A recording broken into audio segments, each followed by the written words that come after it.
Dois irmãos que vieram de outro mundo. A viagem seguia normal até que quando eles quiseram sair chegou uma deusa desconhecida os impedindo de ir embora de Teivati. Primeiro pegando Alumine e depois o Aether os prendendo em Teivati e assim começa a história do mundo Genshin Impact. Se gostarem do vídeo de um like, se inscreva e compartilhe com os amigos. Após ser pego o viajante explica que após viajar por vários mundos a deusa desconhecida colocou algum selo dele e o mesmo perdeu os seus poderes e ambos ficaram presos nesse mundo. Aether explica que estava sozinho há algum tempo e não se sabia o quanto tempo se passou e que tinha encontrado Paimon somente há 2 meses atrás. Paimon é nossa companheira e guia no game como agradecimento por Aether ter a salvado de se afogar. Após essa conversa Paimon o chama para sair da praia e vão explorar o mundo. Andando pelo mundo eles encontram de início a estátua do Arconte Anemo e explica que são 7 no total de Arcontes e que o Dali era o deus do vento. Paimon não tem certeza se o Arconte que o viajante está procurando mas decide o levar primeiro para ele. Ao encostar na estátua do Arconte Anemo o viajante adquire o poder Anemo. Paimon acha estranho pois nenhum humano naquelas terras tem esse poder, e continuado falando ela explica que seguindo para o oeste eles iriam chegar na cidade de Mondstadt. A cidade da liberdade também explica que lá eles veneram o Arconte Anemo. Continuando o caminho eles veem um dragão enorme pelo céu descendo pela floresta. Ao adentrar na floresta eles veem o dragão junto com alguém misterioso. Após fazer um barulho, sem querer o dragão fica em alerta e a pessoa misteriosa sai de lá. To a dragon?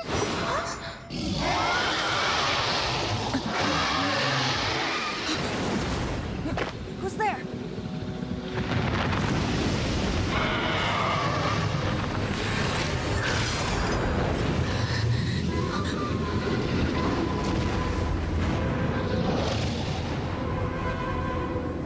E o dragão sai logo em seguida deixando um cristal vermelho para trás. Paimon fala que nunca viu algo como aquilo antes. E ao sair da floresta eles se deparam com Ember, uma aventureira e membro dos Cavaleiros de Favonius. Ela questiona quem são eles e avisa que com o avistamento do dragão eles não deveriam estar ali. Ao ajudar Ember com os Hilishur eles adentram na cidade de Mondstadt. Ember apresenta a cidade para o viajante, mas Paimon questiona o porquê do pessoal da cidade aparentava não estar feliz e Ember diz que por causa do ataque do Stormterror que tem acontecido pela cidade recentemente. E avisa também que a cidade está segura graças a Jin, grande mestre dos Cavaleiros de Favonius. Com isso Ember como agradecimento diz que irá dar um presente para o viajante mas o chama para ir na parte alta da cidade. Chegando lá o presente ela revela ser um planador, e após fazer a primeira planagem pela cidade, o céu começa a se fechar e o Stormterror aparece atacando a cidade mais uma vez. Com o ataque o viajante puxado por um dos tornados e quando estava no céu o dragão o ataca novamente mas Aether consegue se esquivar. Quando Paimon questiona como o viajante conseguia voar por muito tempo uma voz desconhecida fala que estou ajudando e nisso fala para o viajante atacar o Stormterror. Após a batalha Stormterror foge. Ao voltar para a cidade Kaei aparece questionando se o viajante é aliado ou não. Kaei, mestre da cavalaria de Mondstadt diz que conhece a dor de se separar da família ao viajante e o chamam para ir no quartel-general da cidade. Dentro do quartel o viajante conhece a grã-mestra Jin e Lisa, bibliotecária da cidade. Jin pede ajuda do viajante para proteger a cidade e fala que os Cavaleiros de Favonius irão ajudar a procurar a irmã dele. Jin passa o plano e diz que Lisa detectou a fonte de poder do Stormterror que está em 3 dos 4 Templos do Vento. Com a ajuda de Ember, Kaeya e Lisa, o viajante ajuda a destruir as fontes de poder, enquanto estava com Lisa. A mesma explica que dos 4 ventos protetores de Mondstadt, afiliados a Barbatos o deus Anemo, Dvalin e o verdadeiro nome do Stormterror, após destruir a fonte de poder a tempestade da cidade se desfaz. Voltando para Mondstadt o viajante vê a Jin conversando com os Fatuis e a mesma fica revoltada após os Fatuis querer acabar com Dvalin. Após terminar de conversar com os Fatuis Jin agradece ao viajante por ter ajudado e fazer o fluxo elemental da cidade voltar ao normal. Jin também avisa que a delegação de Snezinaia, eles lá cultuam a Arconte Crio, e também estão pondo uma pressão por causa dos ataques do Stormterror. No caminho para o quartel Jin continua a explicar quem são os Fatuis. Explica que eles são a organização mais poderosa de Teyvat. No quartel Lisa analisa o cristal vermelho e sente que o mesmo machuca quando chega perto por causa da visão e percebe que o poder das impurezas do cristal repele as energias elementais do corpo. Com isso o cristal continua com o viajante pois o mesmo não sofria nada quando estava perto. Com isso Jin pede agora como a Grã-Mestra para que o Viante aceite o título de Cavaleiro Honorável para ajudar a cidade Mondstadt, após sair do quartel. E enquanto conversava com Paimon eles veem a figura verde correndo pela cidade e o seguindo descobre que ele e um bardo chamado Venti. Vendo o bardo tocar para a multidão a história de Dvalin e a batalha contra Durin em um passado muito distante, como mesmo se corrompeu após se contaminar com o veneno de Durin e agora chora pelo povo que não o reconhece mais. What is to be sung transpired in days of yore, when the divine archons still walked the earth. A dragon cast his curious gaze on the world below, as he parted from the heavens that gave his birth. The dragon sought truth amongst common folk, but mortal trifles only fogged his mind. The wind-born bard strummed his strings dulce, and the holy lyre answered his questions kind. The dragon was but a child, full of wonder, and soared the heavens free from care. The bard's songs invited him to sing along, for he yearned to let all perceive him fair. Enchanting legends the bard and dragon were, but the tides of despair soon engulfed the land. The Lion Fang perished, and the Falcon Flag slept, as a vile dragon approached Mondstadt in lone stand. Over the cathedral loomed Death and his friends. Of the people's agony, the bards soon sang. The soaring dragon heeded his grave calls, and amidst the windstorms a brutal war sprang.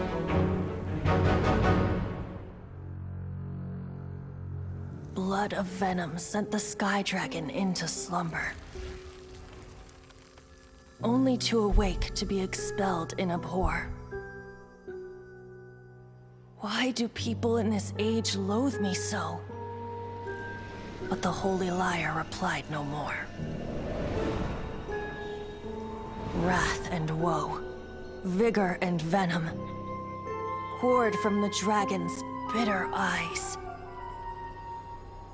The dragon's curse sprawled in silence, but the lyre could no longer soothe his cries.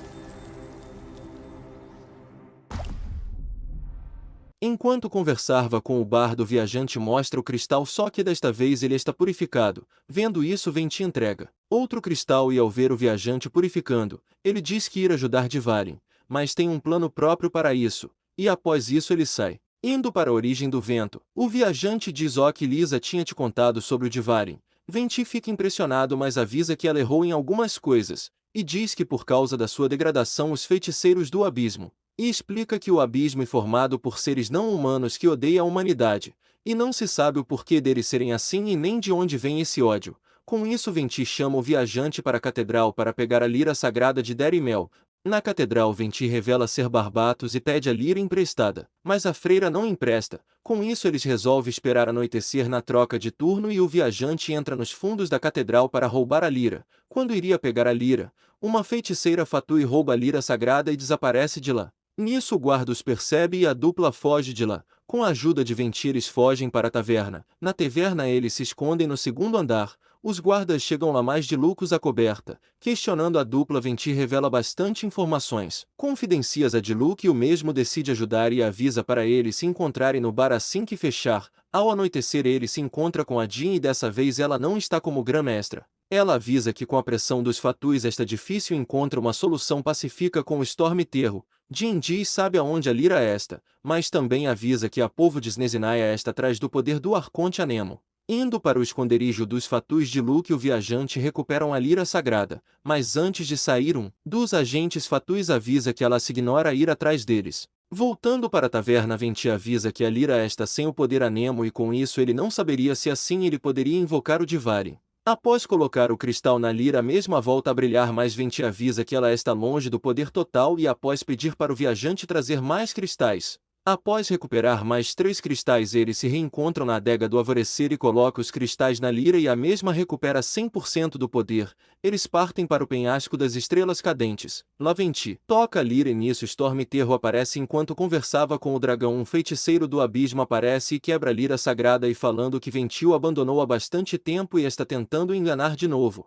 E após isso Dvalin e o feiticeiro do abismo saem de lá. Nessa hora Jin prova que já reconhecia a verdadeira identidade de Barbatos, mas continua o chamando de Venti. Após isso Diluc diz que ir em busca de mais informações e diz para eles o aguarda com ela. Na cena seguinte mostrada que Dvalin foi para a toca dele que a irmã do viajante está trabalhando com o abismo e sendo a mestra deles. Voltando para a adega do alvorecer, Diluc fala que tem as informações, mas antes de passar Paimon questiona a Venti o porquê dele precisar de ajuda de pessoas normais, já que ele e o grande Arconte Anemo. Venti explica que os Arcontes têm poder por governar a nação. Em outras palavras, pela fé que as pessoas têm neles. Mas Venti não gosta de governar e deixa que as pessoas guiem seu próprio caminho. Voltando ao plano de Luke, diz que trações elemental do feiticeiro perto do vinheiro. Seguindo o rastro, eles vão para a toca do Storm Terror. Chegando na barreira, Venti consegue dissipar a barreira de tempestade. Adentrando na toca e chegando no topo das ruínas, eles quebram os selos que tinha nas ruínas e adentra para batalhar contra o Storm Terror. O viajante de início quebra o primeiro coágulo de sangue cristalizado, e eles caem em umas plataformas. Na segunda fase da luta eles conseguem derrotar o Dvalin e o purificar. Quando tudo estava desmoronando e caindo, Dvalin volta à clareza e salva o grupo de um colapso enorme, provando que nunca foi realmente inimigo, e ao conversar com Venti o mesmo liberta e deixa que Dvalin tome suas próprias decisões.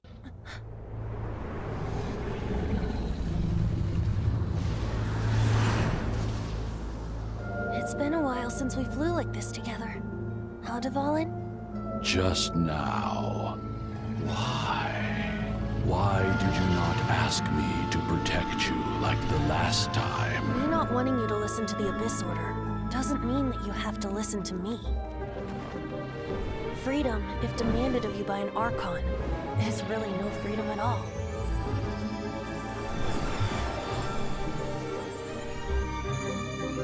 Is this the power of the Anemo Archon? But I am no longer part of the Four Winds. Even if that's so, you still protected us regardless. Now spread your wings of freedom and go with my blessing.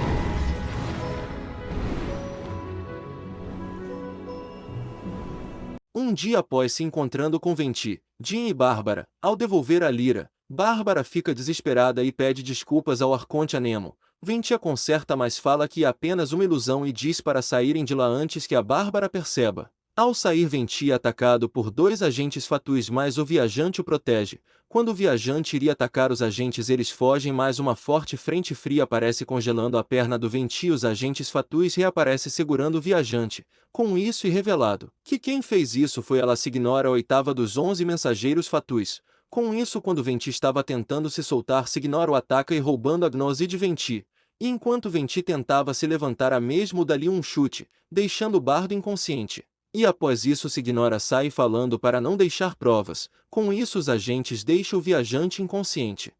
Depois de algum tempo, Bárbara encontra o viajante desacordado. Ao questionar do Venti, Bárbara disse que ele se recuperou primeiro e foi para a origem do vento. Ao chegar na origem do vento, o viajante vê Venti se curando e ao se questionar da gnose, o mesmo responde contando um segredo. Que as visões são algo que poucas pessoas podem receber e que as mesmas podem ascender a Arconte primordial e que cada Arconte tem uma gnose que ressoa diretamente com Celestia, e fala que aquela visão que ele usa e, somente para ninguém suspeitar dele. E quando Paimon questiona quem era, se ignora, ele diz que a mesma responde a Tsaritsa, Arconte Crio de Snezinaya junto com os outros fatuis. Venti fala que a relação entre os Arcontes não é boa, mas nunca imaginou que a mesma iria começar a roubar as gnoses dos outros Arcontes, e também fala que a conheceu há 500 anos atrás, mas hoje em dia não a reconhece mais e que após uma grande catástrofe que teve no passado eles perderam o contato. Após isso, Venti explica que a viagem de Aether está apenas começando e que o mesmo deveria ir para Liyue, na terra do grande Arconte Gel, e que ao contrário dele o mesmo reina por lá pessoalmente. Diz que o mesmo só desce uma vez por ano para passar suas previsões e guiar a cidade Liyue pelo resto do ano.